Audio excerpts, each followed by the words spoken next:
I do want to start off here with Wall Street specifically, given the decades that you spent there. That has been financially one of the main drivers of this city. One of our Bloomberg opinion columnists has some great data out showing just the attrition that we've seen in that industry and the idea that some of the new industries that have moved in don't necessarily carry the same high net worth individuals that we saw in Wall Street. And I am curious as to where you think the balance is and how Mamdani can actually address that. That's a very big question. So let me start at the beginning, if I may. The first mayor to recognize this as the trend was, in fact, Michael Bloomberg. When he became mayor several years ago, he basically saw, perhaps before anybody else, given his role on Wall Street, that the financial community was changing. The role of computers, changes in regulation, changes in competition, all meant that growth in terms of jobs in the financial services community was likely to erode somewhat, and furthermore that there would be out-migration from the city as several companies would decide to put their workers in other locations. What did he do as mayor? He identified several industries that he thought could grow and could do a few things. Obviously, job growth and also income support. Now, when we talk about the jobs that replace financial services, we have to recognize that there's something else happening in the city as well. And that is, as Michael Bloomberg identified, there was a need, and this is something that Mr. Mamdani has identified, is there's a need for jobs for people who are not at that high end of the income spectrum, who are not at the highest end of the educational spectrum. What we began to see under the Bloomberg administration was a focus on good policing and on keeping the streets safe and clean. And the idea was to build a very strong tourism industry. And before the pandemic, we were up to about 60 million visitors a year in New York City, an enormous source of jobs, an enormous source of income coming into the city as well. What do we look at now? Well, something else that happened under the Bloomberg administration was a focus on high tech. Yeah. There was this recognition that for a city that had terrific universities and a city that was the heart of the financial community, we were in fact underplaying our potential role in high tech.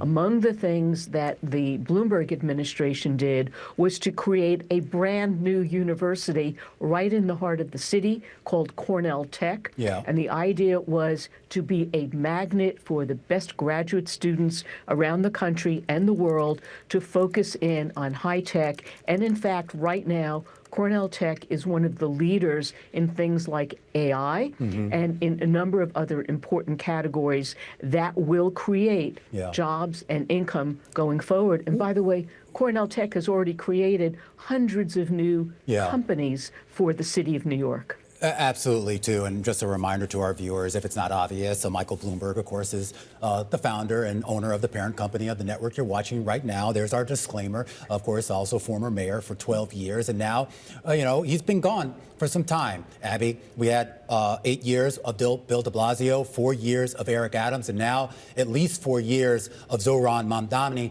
I am curious about how he can continue that diversification of the local economy. Do you think it will be a tech focus, or, as you just kind of alluded to, more focus on some of those middle income and lower income services and manufacturing jobs? I'm not quite sure what Mr. Mamdani will do as he governs the city. We all know what he campaigned on. I would urge everyone involved to focus in not just on how you slice up the pie, but growing the pie. And I think that in the city of New York, you take advantage of the great university systems, number one. Number two, the fact that New York is a magnet for incoming individuals, migrants into the city and the country, and also capital flows. You know, 2/3 of the working PhDs in the United States in categories like medical research and also engineering and applied sciences, they are immigrants. Not the children of immigrants, but these working PhDs in the United States are themselves immigrants. New York City is the #1 place where they come when they arrive in the country. Right. And so I think to take advantage of this strength is something that an Mamdani administration should be looking at, #1. #2, I think they should be taking advantage of the strong universities that we have in the city and in the suburban areas around the city as well. And #3, the workforce. We have some terrific people at all ends of the income and education spectrum, and to focus in many cases, on what can be done to enhance the job opportunities for people in the middle income and lower, because I think that will help deal with the affordability crisis that he identified. You know, affordability is not just a function of the price of things, it's how much can you afford, which is also a function of how much do you earn. Well, Abby, we only have a couple minutes left with you, so I do want to broaden this conversation to the national workforce, because you're certainly starting to see some concerns there when it comes to the pace of job creation slowing down. Maybe some signs out there, certainly in the Challenger data this morning, that job cuts are picking up. But when you take a look at the balance of things right now, I wonder, if you see a bigger problem when it comes to demand for labor or supply of labor when you think about some of the immigration policies of the Trump administration. We certainly are running into issues having to do with the supply of labor, but that feeds into the demand of labor as well.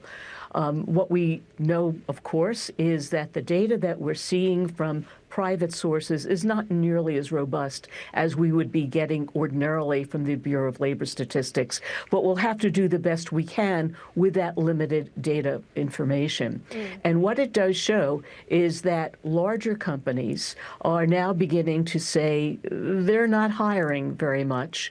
What we're not seeing is what's happening at the smaller company level. And there is some anecdotal information suggesting that that's where people are losing their jobs. Now, is this a function of tariffs? I don't know. But clearly it's something where we are, I have to use the expression others have used, and that is we're flying blind a little bit right now in terms of that information. With regard to your question about immigrants, before the pandemic, 60% of the increase in the U.S. labor force in the 10 years prior to the start of the pandemic were immigrants to the United States. And let's keep in mind that so many of them were at the upper end of the education spectrum, not just those PhDs I mentioned before, but many people coming into the United States with master's degrees and a number of professional degrees as well. Medical research and medical practices in the United States rely very often on nurses and doctors who have been trained outside the United States and are looking for opportunities to work here. Right. Well, Abby, we have just over a minute left, and I do want to bring this conversation to the stock market, because you're looking at an S&P 500 that's up double digits year to date, and certainly there's a lot of optimism priced into the big benchmark right now. When you think about some of the concerns percolating in the economy, in the labor market, how does that possibly get expressed in the equity markets as we head into year end? Well, you've already asked some of the economic-related questions. Some of the market-specific questions have to do with the concentration. We've talked about this before, where the weightings of certain companies have continued to grow and grow, which means that the vulnerability to those companies is enhanced if they have disappointments. Of course, the opportunity in those companies is enhanced if they do well. And when we take a look, for example, at how companies are reporting, and I was interested to listen to some of the very significant aftermarket comments that you made just a few minutes ago, just the very sharp responses on the downside when companies disappoint. When you have when you have high full valuations in the equity market, there's no cushion for error. There's no margin for a mistake. And I think that investors right now need to be careful in that regard.